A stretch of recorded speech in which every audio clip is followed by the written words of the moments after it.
Hi, my name is Tiffany Chandler, and this is our Behavior Change Project. I want to start by introducing my group members, Erin Brenning, Ambria Martin, and Andrew Marmion.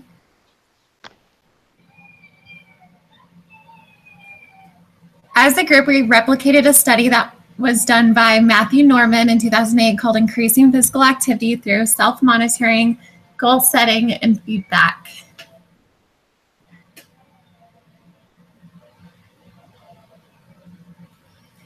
The original study done by Norman set out to examine factors that may increase adult physical activity, specifically self-monitoring and feedback.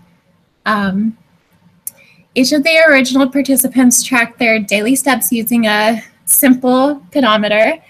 Participants set step goals using their personal data and received either praise for reaching their goal or encouragement to try harder. An increase in steps taken was found during intervention phases across all participants.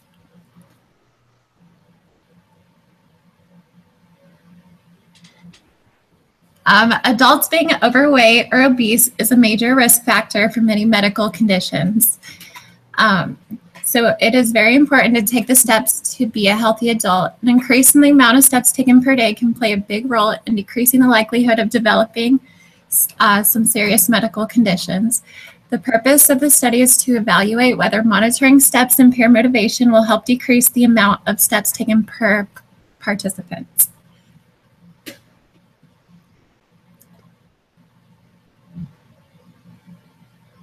So we found some supporting literature on pedometers, feedback, and self-monitoring. The pedometer literature says that walking is a functional component of many everyday activities. Pedometers are affordable, easy to use, and unobtrusive to wear while tracking steps. A study for the feedback examines supervisor feedback in the workplace. Immediacy and frequency are important factors. Constructive feedback should be provided immediately to improve performance. And then self-monitoring, it's a strategy for managing one's own behavior. And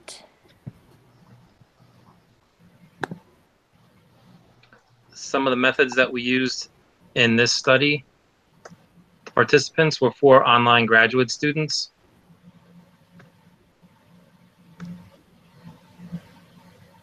Setting where the study took place was anywhere the participants went for at least 7 hours during their day. They would wear their pedometer.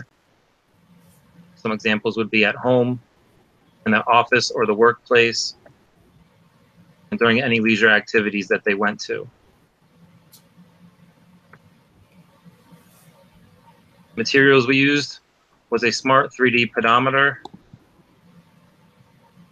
an opaque tape to cover the pedometer during baseline stages.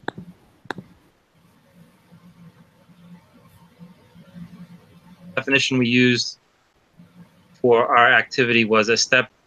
A step is operationally defined as any activity that resulted in a count being recorded and displayed in the pedometer.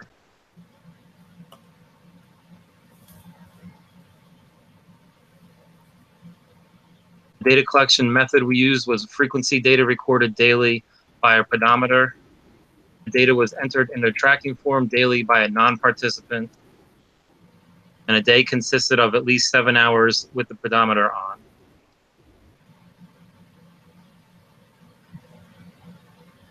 Design we used was an AB design, which is the same as in the study. So a baseline stage, an intervention stage, back to baseline, and then a second intervention stage. During the baseline stages, the non-participant would record the total steps each day. During the intervention stage, the goal was determined by the average of the previous week's baseline, and the participants recorded their total steps each day. The non-participants would provide feedback, positive reinforcement for meeting or exceeding the goal, and encouragement if the goals were not met.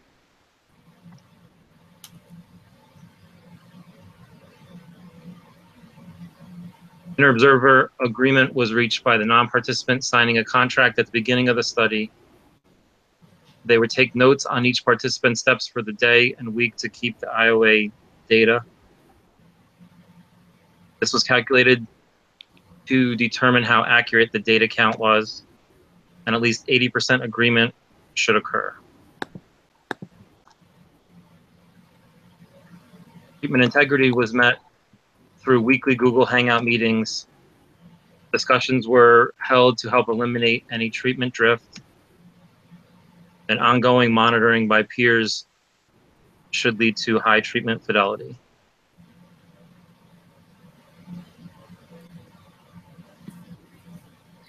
In the data for my STEP participant information, my baseline average was 2,988 steps, and my intervention average was 4,145 steps. And you can see that there's a clear increase in the second intervention, whereas baseline and the intervention one kind of remained the same.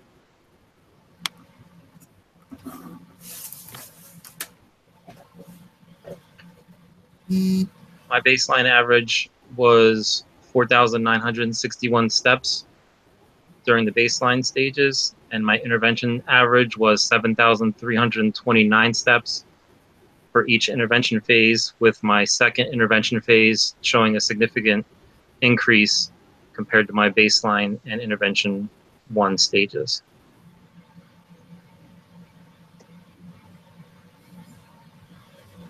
For my data, the baseline average was 3,231 steps, and the intervention average was 4,928.5 steps.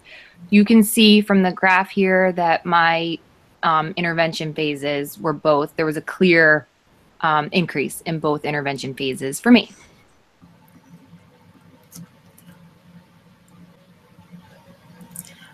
So for my data, the baseline average was 8,928.2 steps. My intervention average was 13,640.3 steps.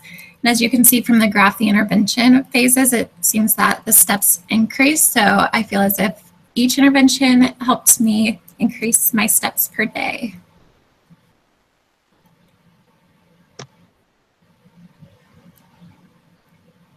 So the results. Overall, the self-monitoring and feedback intervention was successful for all 4 participants. Daily step totals increased for each participant during intervention, decreased during the return to baseline, and increased again when the intervention was implemented a second time. Aaron's data show a clear increase of steps during both intervention phases. Andrew's data show a clear increase of steps during the second intervention phase. Ambria's data show a clear intervention increase during the second intervention phase, and Tiffany's show a clear increase of steps during both intervention phases.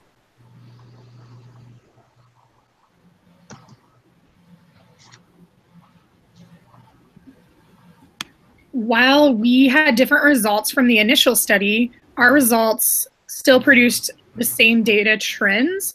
So you still saw a decrease in steps during the second baseline data, and then also increases during the intervention. And we found, as members of the research, that the method of receiving personal feedback in the realm of verbal reinforcement was motivating to increase our daily steps.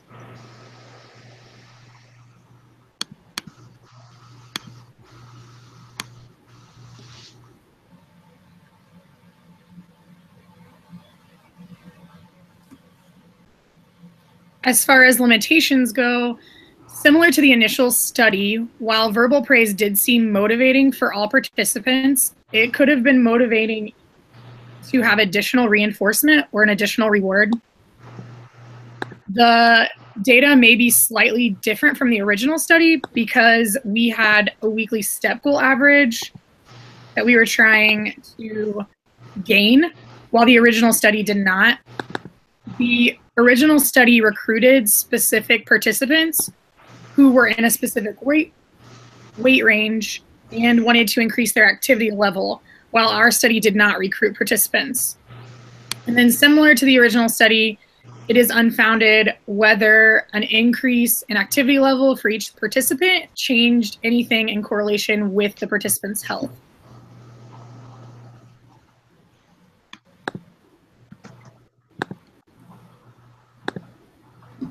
And these are our references.